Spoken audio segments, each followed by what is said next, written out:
Warning, this podcast contains explicit sexual language and should only be listened to at work if you're looking for an excuse to connect with your HR representative.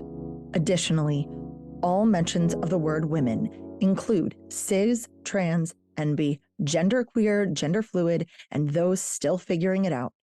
Yes, you are welcome here. Will you open up with me? These pages, they can feed your innermost desires. Do you feel inspired? Are you getting what you need? Are you coming curiously? A secret safe with me. And here you can simply be yourself. Jay's Sweet Romance. Come on in, come on in, come on. Hi, y'all. This is Jace, she, they, and I have a fun, silly, totally different episode for you this week. As you've may have noticed if you've been a listener, or you will notice if you're a first-time listener and you go back and listen to all the episodes that we've already posted, recorded, and loved on. I typically do not talk about a book. We talk to people about topics, about their journeys in romance, about what brings them back, about how they've evolved. But people keep wanting to talk about books. Shocking. I know. What? I know, Steffi. How really our romance reader community wants to talk about books. Who would have thought? I know. And so we're going to give you what you want. And we're going to start a probably monthly-ish, bi-monthly, which if you're a Merriam-Webster fan, you're going to ask, is that twice a month or every other month? And the answer is yes. Yes. The answer is yes. That is one of my favorite nerd memes that comes up every so often because the English language is fun. I actually said that. I used the term bi-weekly to my partner the other day, and he was like, every 2 weeks? I said, no, twice a week. We need to see each other twice a week.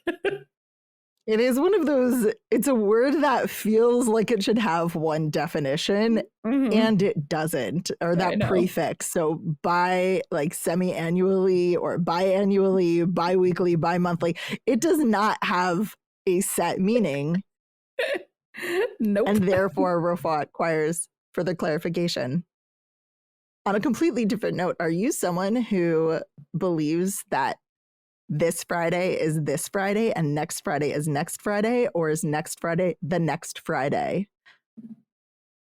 So like, for example, if today is Monday, is it this Tuesday, the day that is tomorrow, or next Tuesday, 2 Tuesdays?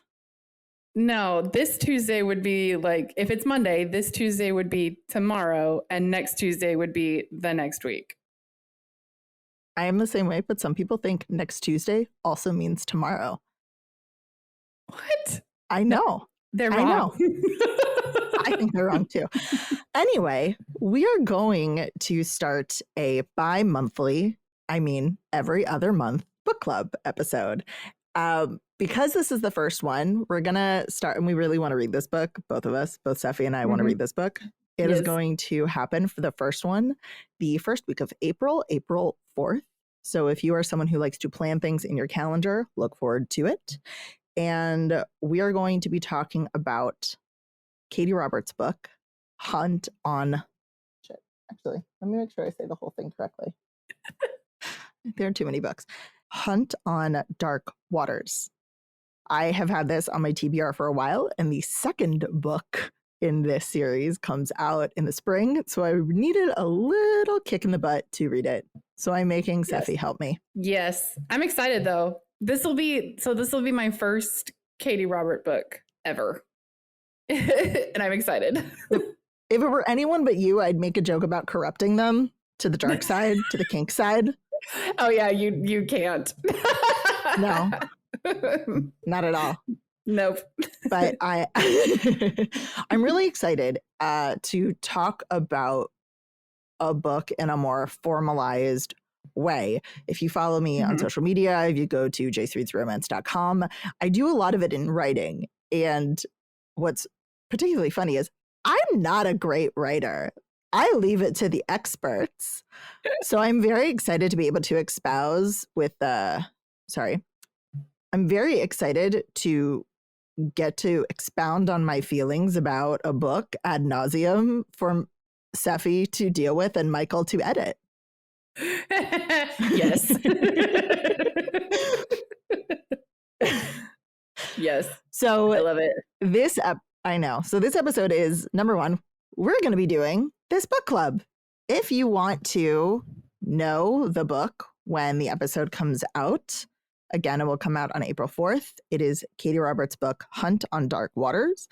If you have questions or things you want to hear us talk about, you can send them over to me, Jace Reads Romance, every single handle, and at gmail.com and the website. Mhm. And if there are books that you want to hear on this podcast, specifically, we're going to talk about the sex in this book. So those are going to be some filthy fucking episodes. Like, you're going to hear us read quotes out loud that you maybe only envisioned Lucy Rivers, Shane East, and Joe Arden to speak. Yes. Sorry, I do not have their voice. They are much more talented than I am. Nor do I, unfortunately. I know. But the point of these book clubs is not just to go, oh my goodness, what a great book. I'm so excited. But also to say, how do we think this book did? But to talk about how good or not good a job we think these books did in creating sex. Sex on the page, sex in our minds, sex maybe off the page eventually. When you finish the scene, you're like, that's going in the not just spank bank, but the I'm creating this in real life bank. Yes. Creating this in real life bank. I like that. I will be memorizing this script. I have given it to my partner. Dress rehearsal is in 3 days. Now I'm just envisioning me and my partner like sitting down, reading through it. And I was a director in college theater. And so like I just know I'd be like, no, you have to say it this way. I just can imagine the first thing that came to my mind when you said that was having someone in the background, like, line, stage manager, line. Yes. Oh man. That just brings a whole other set of issues into the situation. We need Courtney back. Yes. We need our intimacy director back for our own safety. But and she will be coming back, y'all. But I think that's something it's really been fun to hear how romance novels, not necessarily singularly, but as a group, have affected the people who've been on our program and we've been able to talk to, how it helped them discover things about themselves, about sexually, not sexually, their boobs, whatever it was. Yeah. And to get a chance to maybe start the conversations that you don't have a friend to talk to. Like, let Seffi and I be your friend. Also, absolutely, come back on April 4th for a conversation about Hunt on Dark Waters. Second, send us books you would like Seffi and I to talk about. Or third, say, hey, I would like to talk to you. Or maybe not me. Maybe you want Seffi. That's totally fun too. She's great. Oh, Lord. Or you want to join us about a book that really sparked conversations about sex and sexuality for you. Because not everyone has someone at the ready, like I do with Seffi and other people in my life, to take what we're reading on the page and put it into practice and have these ideas really come to fruition. And if you want or need us to be those people, we're so thrilled to do that. I am absolutely here to poorly read your favorite lines from sex scenes. I cannot stress this enough. Poorly. I think I just accepted it during the forearms episode that like nothing I said was going to be that alluring. Oh, just a brief aside, and Michael, you should totally keep this in this little mini episode. But there's a guy and his wife on TikTok who he's an impressionist, and he is like reading. Is this the Elmo one? Is this the Elmo? I feel like I've seen Elmo. Yes, he does Elmo. Yeah. I think he did like Kermit. He's done a bunch, but he's like reading like ACOTAR, and he read Iron Wing in a voice, and I'm like, y'all need to go check him out because it's absolutely freaking hilarious. Right? Okay, so I just finished a book, and I'm going to give you an example of why I am not an audiobook narrator. Like one of many examples.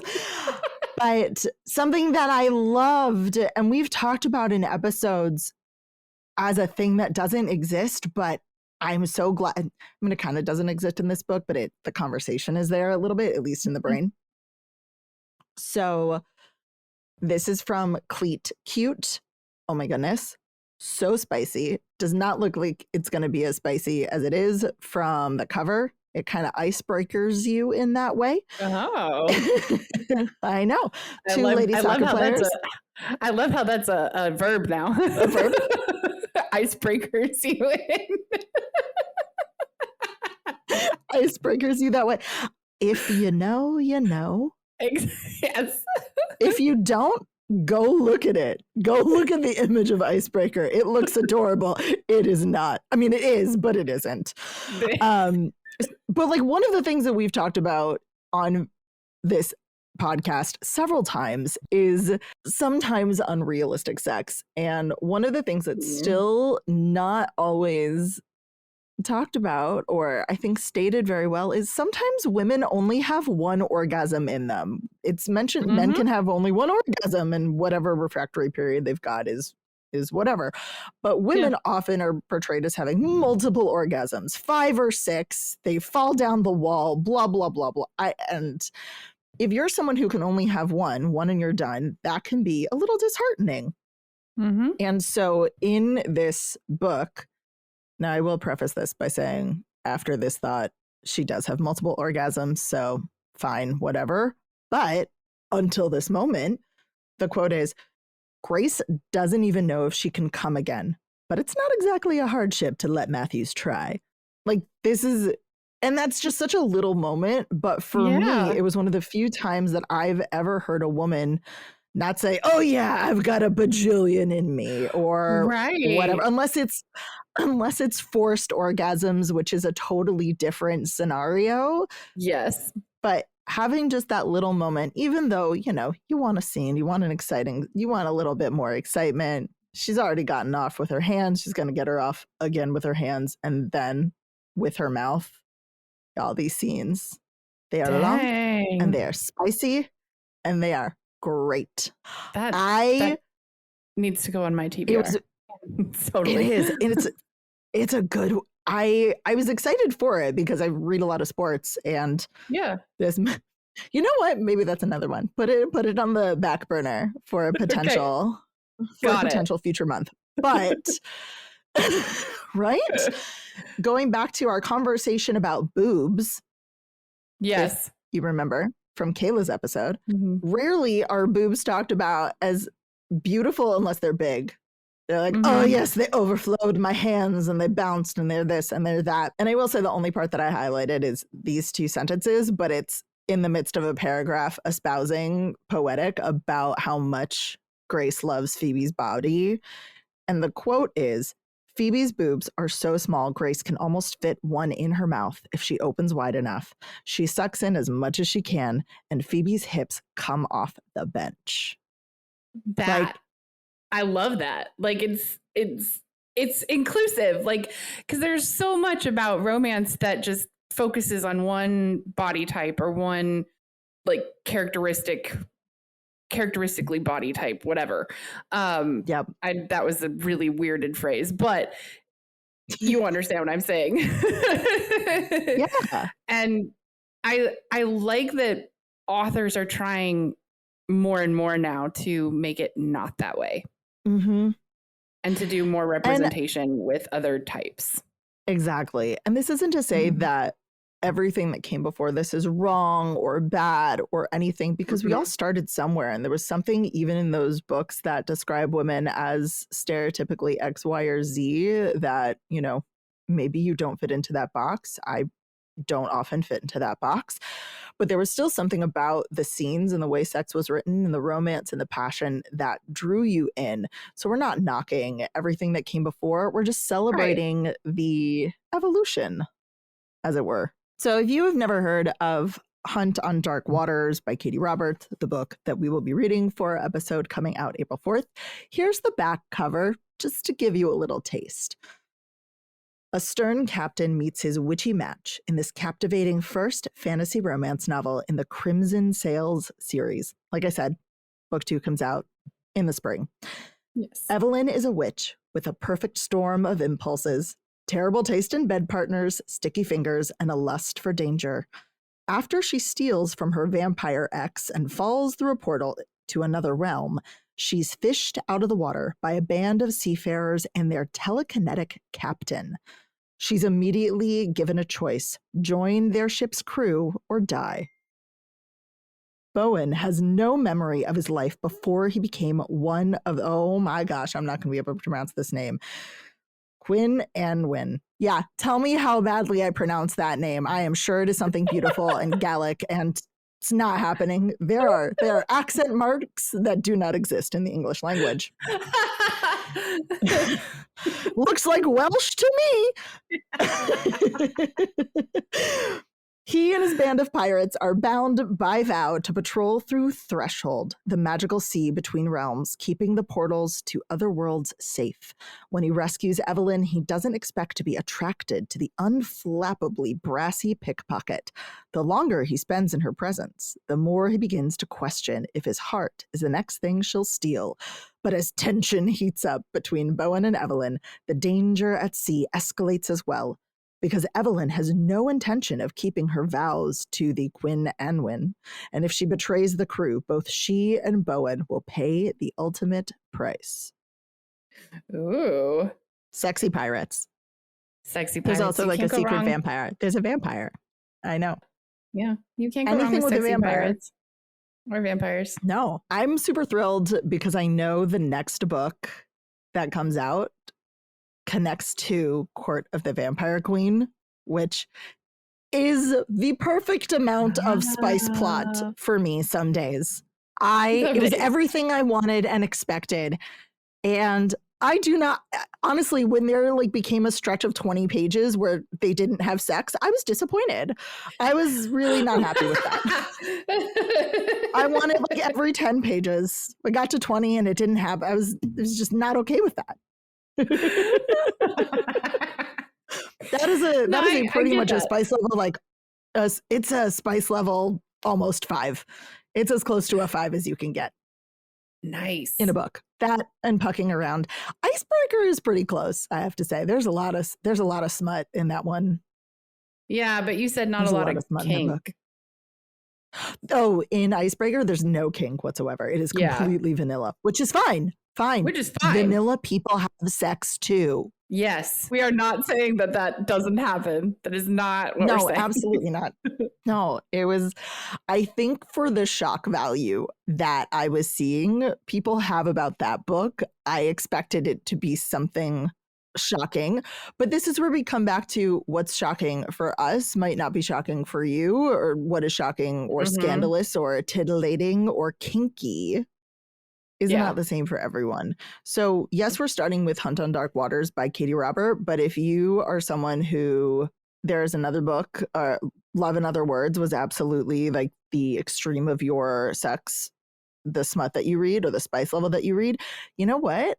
Let's put it out there. What about it really made it shocking or exciting or your top level? If Court of the Vampire Queen was a spice level 2 for you, I cannot wait to read a book that is 5. What is your 5? What is your 5? What is your 5? Can we be best friends?